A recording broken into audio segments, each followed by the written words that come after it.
To talk to whoever's going to be on our podcast because we like to get to know them before we actually jump on the podcast. Okay, so I'm gonna ask you a few questions. Nothing hard, just everything you know already by memory. So you are in the auto spa industry, right? Is that what it's Yes, I called? am. Yes. Okay, how long you been doing that? I've been in that field for about 5 years.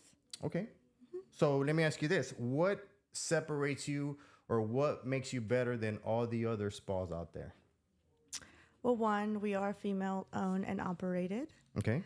And also, we have a different look into the industry. Since we're all females, I feel like it gives me a cutting edge and it gives me an opportunity to find holes in the market.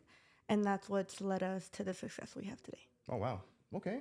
So let me ask you this. I see a lot of drive-through car washes. They spring up everywhere. I mean, just this last week I was in Montgomery. I saw like 3 of them brand new starting to get built out. Why are there so many of the drive-through car washes being built? I really like that question. They've actually perfected the business model for drive-through car washes. So you will now start seeing a lot of these car washes, drive-through car washes. Their business model has been literally examined and perfected where you see these memberships. So it ends up being more of a passive income to most of these real estate gurus. Yeah. So a lot of them actually start opening them because they're guaranteed profitable. So, and it kind of ties into our ecosystem. You go in there, you get swirls, you come to me, I fix it, you go back. So it plays into that ecosystem. That's what I was going to ask you because I personally don't use them because I don't like the scratch marks that the brushes leave on my car. So I guess you're okay with these places because anybody Like 2 stamps of approval. So anybody who uses those type of car washes, they're eventually going to need you to take those swirls off. Yes. How do you take those swirls off, or how do you do that? We go through a process called paint enhancement or paint correction. Most people know it as buffing, but it's actually paint enhancement. We take a dual power rotary or a dual powered buffer, for common terms.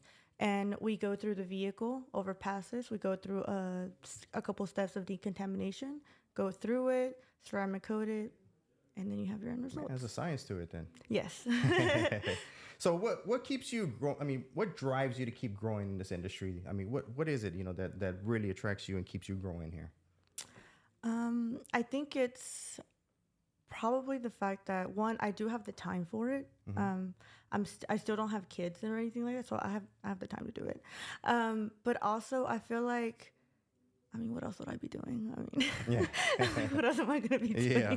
Because you said you were born in Mexico City. Yes. And you went to school here. You graduated of U of H, right? Yes. Okay, good. My daughter actually goes to U of H, so Oh, shout out great. to U of H. But let me ask you this, right? What traits do you have, or what traits were you born with that help you, in this industry? I think I have a lot of perseverance. I'm self-disciplined and self-motivated, and I would say a tiny dash of delusion. So I think that plays into it as well. You dream big. Yeah, that's a big one. All right. So in these interviews, I really like whenever our guests shout out people because, that's one thing I always say, nobody's really self-made, right? Who contributed to your success? And you can look into the camera, shout them out, say their name, so their Instagram handle or whatever you need to say. But this is shout out time. So Unfortunately, these people don't have Instagram. So I would have to start with my grandmother. I think she is the pioneer for all of us. My mother's mother, 10 kids, hustler, single mom, had 3 different jobs, and she was out here hustling. All of her kids ended up going to university, paid for, and eventually ended up being like business owners. There comes my mother. She is a dentist, specialized in orthodontistry in Mexico. She later on took that cash flow, turned it into real estate. So she had real estate. My father, kind of same thing, background is in a teacher, actually. Then he used that cash flow to fund his collision center, made his money through collision. Then there's my brother, my sibling, my only sibling. He has a background in law, so he's actually an attorney, which later turned on to a real estate developer. Oh, wow. So All of them. They don't have any Instagram handles, unfortunately. Yeah. But it's actually my lineage, my family. So what's their names? So my grandmother is Rosario Juarez, Maria Magdalena Juarez Barón, my mother, Wow. Gilberto Flores, my father, and Gilberto Flores Jr., my brother. Wow. Okay, that's a huge family. So let me ask you a question. If Hollywood came knocking, right? Okay. What would be the Lupita Flores story? The just pitch it to me like you want, like I'm about to, We're about to roll the camera. I'm about to roll the camera. We're gonna make a movie. I came here when I was 3, and like any business, there's ups and downs. When we came here, we were coming down fast. So you see us kind of start up from the beginning. Literally, our high ups, in Mexico, my mom's a dentist. She's great at real estate. My dad has his businesses going.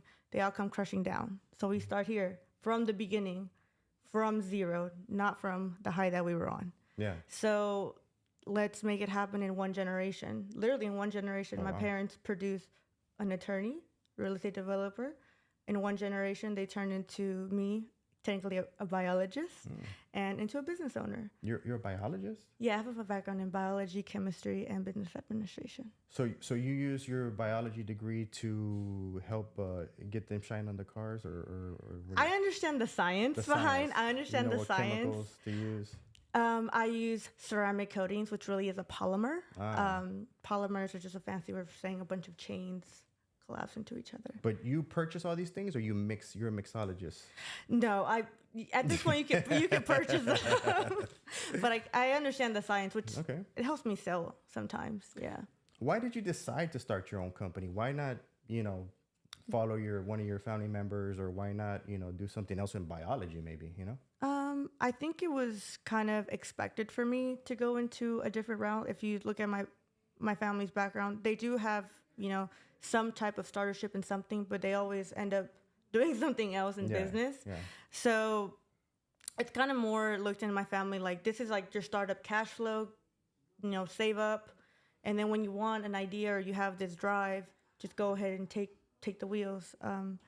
So around that time, to answer more specifically your question, it was COVID time. Oh, okay. COVID time. At that time, I had a partner, not an essential worker, no funds. So family member? At that time, my ex-husband. Oh, okay. So he didn't have a job. At that time, I think I just recently graduated. So no job lined up. So it was like, hey, you know how to do car washes or whatever at that time? I know something about business. Let's just kind of mash these two and see how it goes. Yeah. Thank God it worked out. It worked out. Yeah. Great. Cool.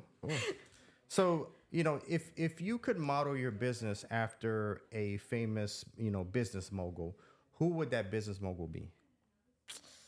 Unfortunately, I don't really have one. No? No, like a famous one that I follow, I don't. But in my family, I would say my grandmother. Oh, your grandmother. Yes. So the way she ran her business, that's what you model yourself after. Yes. That's good. That's actually really good. I wish I had a lot of business people in my family. There's not too many of them. But yeah, so that's actually really endearing. So I guess my second question is, I'm thinking about my family right now. Everybody's running through my head. I'm like, do I have anybody who's, would I look up to them and be a business mogul? But yeah, so let me ask you this. Is there ever a time, right, during this process, right? Because, starting a business and running a business and keeping a business is really tough, right? So was there ever any time that you lost yourself, because you're so busy trying to, follow this dream here? Yes. And I think this is kind of common to most small business owners, entrepreneurs. When you start seeing a level of excess rather in resources, funds, people, whatever it may be, whatever vice you have or whatever, whatever vice you have, I personally feel that funds, money, access, all it does is amplify those vices. Yeah. So there was a time that I will admit was not in the right mindset or in the right, path. When you're working, it's not like a 9-to-5, man. Yeah, you're working. Oh, I used to work Monday through Sunday. Yeah. Monday through Sunday, 6 a.m. all the way to like midnight, because I was the one editing, cutting, ordering stuff. Like, I was doing it all. And I was just exhausted. And to keep me up, I just have to keep going the next day and the next day, because, regardless of my family's success, right? No one really knew, or I never asked for a helping hand. It was like the money that I had in my bank account, okay, this is it. Yeah. And I'm not going to ask mom or dad to save me, because I don't want to do that. Yeah. I want to see if I can save myself. So I'll have to bootstrap, whatever I have to do, get over it. Eventually, obviously, I turned the page and it was good, but that does happen a lot. That's good. That's good. Yeah. So congratulations on that. Thank you. So, I always say you can never really call yourself a real entrepreneur or a business owner, a successful one at least, without identifying and working on your weaknesses, because sometimes you don't master them, or you don't fix your weaknesses. They're just with you the rest of your career. What would you say are your 2 weaknesses in your industry? I'm pretty stubborn. That could be a positive, but no, yeah, go ahead. I'm pretty stubborn, and I'm not very patient. Another one, I don't like managing people. Nah. I don't like that. I like managing projects. Yeah. Projects, okay with. Ideas, great. People, that is the toughest part. Yeah. Yeah. I agree. I don't like that at all. Okay. Yeah. Well, so we're about to start our podcast. Thank you so much for this interview. Go ahead and look into the camera and let everybody know what your name is, the name of your company, and where we can find you. Okay. So my name is Lupita Flores, and you can find me at Mobile Drips on Instagram and TikTok. And yeah. What was the other one? You're good. Sorry. Cut.